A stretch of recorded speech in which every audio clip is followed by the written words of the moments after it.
It seems a bit bizarre 7 months after your appointment to be welcoming you, Minister, but since this is the first time you've presented yourself to the select committees, welcome and congratulations on your appointment. Minister, I have a degree of sympathy for you with the situation you find yourself in, and I think that yes, there have been some positive signs coming out of the budget that came out yesterday. But I thought that there was quite a lot missing and in some of what you said. I'm going to pick on a couple of the issues. And the first one is you had two ministers trying to perhaps steal your thunder or place you under pressure. I'm not sure what the situation was, but two ministers making pronouncements on what we could expect in the budget, which we didn't really see. So number one, of course, is the eTolls announcement, Minister. We all expected that Minister Mbalula, his promise that we would hear direction on eTolls, obviously representing Gauteng, it's quite close to my heart.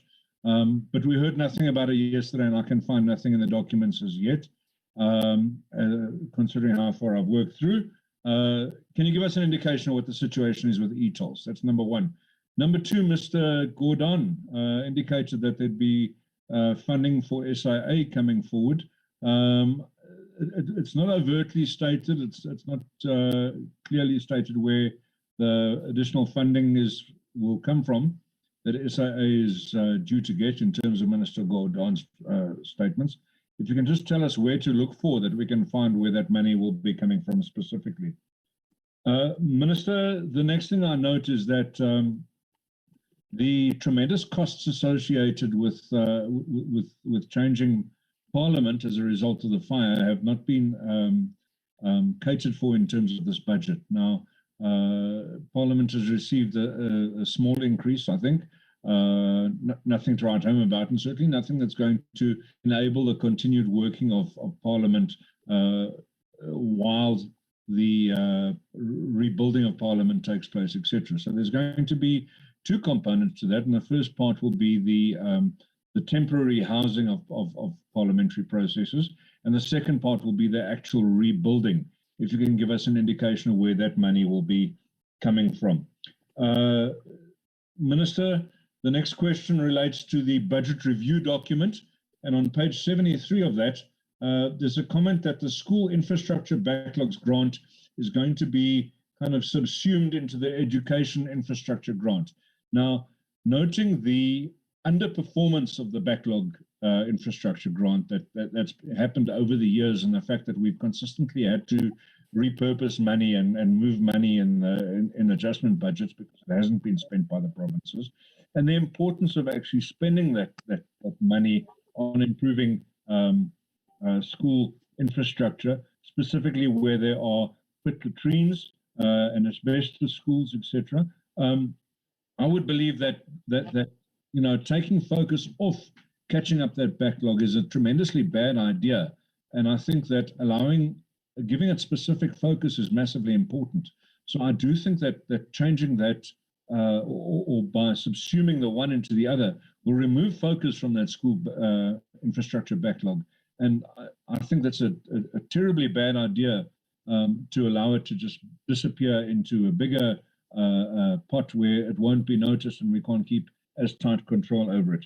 My last question, Chairperson, relates to the risk of scarcity on inflation. And we've all seen the backlogs in the various ports and the comments about the fact that, you know, not only is production down internationally as a result of the pandemic, but the fact is that ships can't get into South African harbors. 2-week delays getting into Cape Town, 7 days is considered good, and ships that are now bypassing Cape Town, which is creating scarcity in our shops.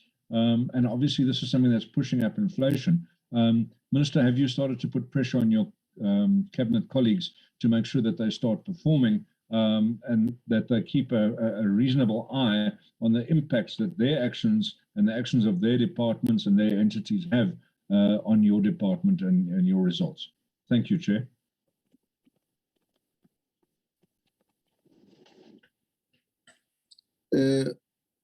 Insofar as eTolls,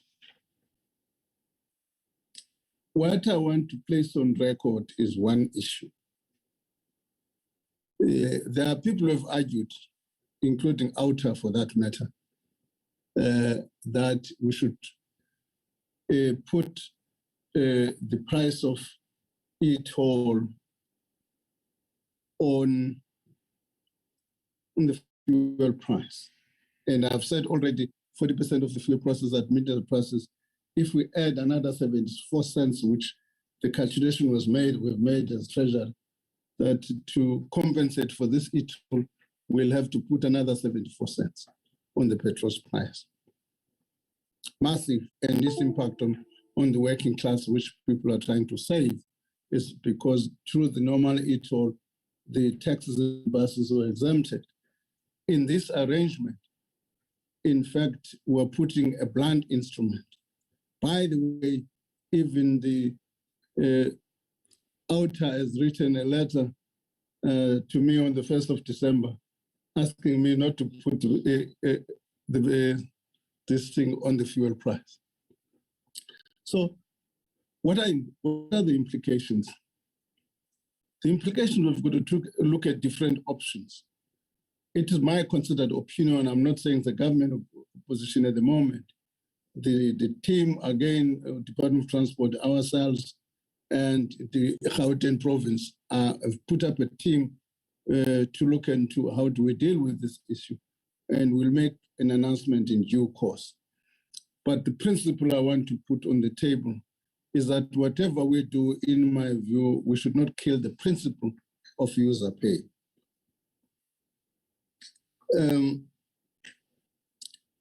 SAA is not in the system, is not in the budget at the moment. I'm aware of the statement referred to. What I do know is that the Department of Public Enterprises made a submission of 2.7 billion to National Treasury, and National Treasury Division of Assets and Liabilities is evaluating that submission. Further than that, there's nothing I can say.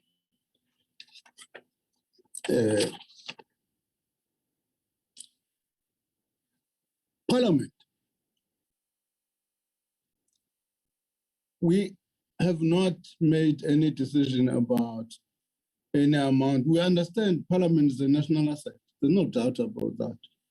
Once we are provided with the request by Parliament and with numbers, we will make the necessary response and adjustment. At the moment, we have not been given any information as to how much will it cost, and therefore, so that we should apply our minds.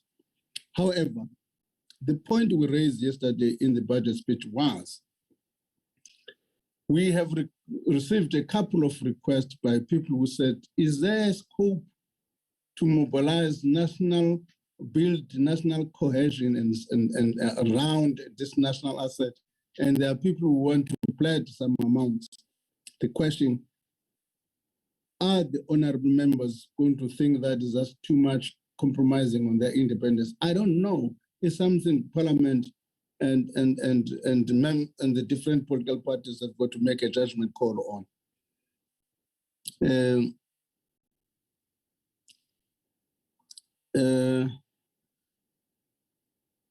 I've met a number of people have made to this issue of debt.